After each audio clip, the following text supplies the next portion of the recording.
नमस्ते। शोध समीक्षा में आप सभी का हार्दिक स्वागत है।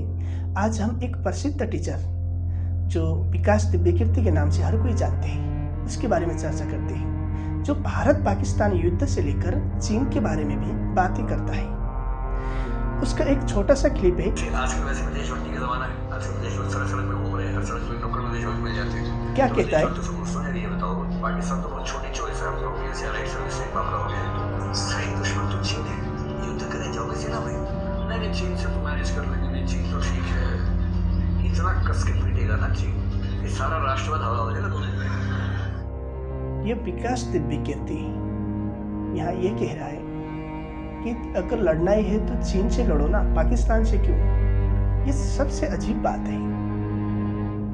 हमला पाकिस्तान इंडिया पर कर रहा है, आतंकवादी हमला बार बार पाकिस्तान इंडिया में कर रहा है। ये व्यक्ति कह रहा है कि चीन के साथ युद्ध करो ना, करना है तो।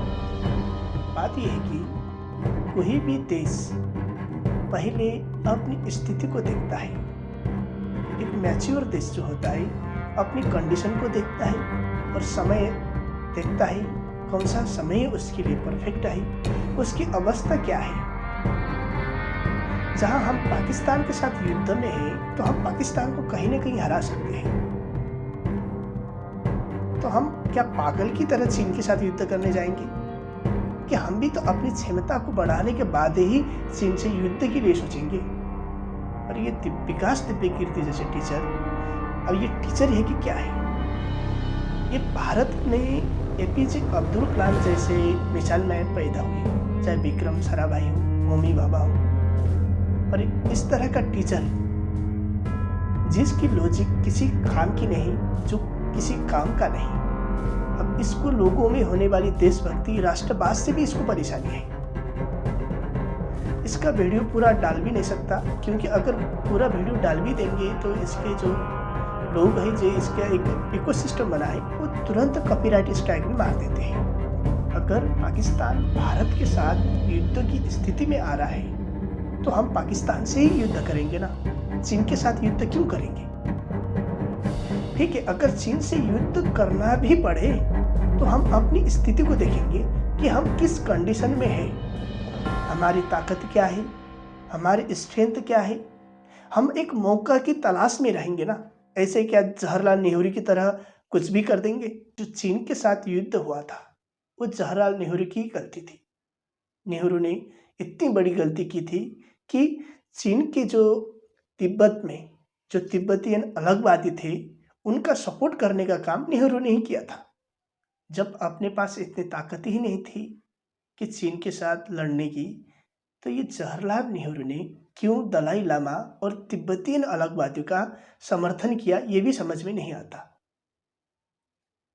और ये विकास दिव्यकीर्ति जैसे टीचर जो है, यहाँ युद्ध पाकिस्तान के साथ हो रहा है, पाकिस्तान भारत में आतंकवाद फैला रहा है। एक जम्मू कश्मीर से लेकर जो बॉर्डर एरिया में जिस तरह पाकिस्तानी आतंकवादी भारत में घुस रहे हैं, ये कहता है कि ताकत है तो चीन के साथ लड़ो ना, कोई लॉजिक बनता है?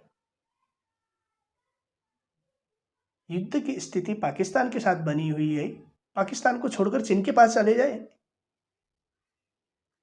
और चीन के साथ क्यों युद्ध हुआ था उसके बारे में भी ये प्रश्न बोले पहले तो। किसी भी तरह भारत चीन और तिब्बत के मामले में उनका किसी का भी साइड नहीं लेता, एक तटस्थ रहता, तो भारत का रिलेशन चीन के साथ कभी खराब नहीं होता। पर नेहरू ने सीधे तौर पर तिब्बत का सपोर्ट किया, तिब्बतियन अलगवादी का सपोर्ट किया, तो चीन नाराज होना तो तय ही था। और हमें चीन के साथ युद्ध भी करना पड़े तो हम अपनी क्षमता को पहले देखेंगे कि हमारी ताकत क्या है, हमारी कंडीशन क्या है, हमारी स्ट्रेंथ क्या है, अभी हमें क्या करने की ज़रूरत है। एक सही समय देखकर ही हम युद्ध के लिए पहल करेंगे। ऐसा नहीं है कि युद्ध पाकिस्तान के साथ हो रहा है, हम चले चीन के साथ युद्ध करने, ऐसा तो हो ही नहीं सकता। तो यही है, इस तरह के टीचर किसी भी काम के नहीं होते।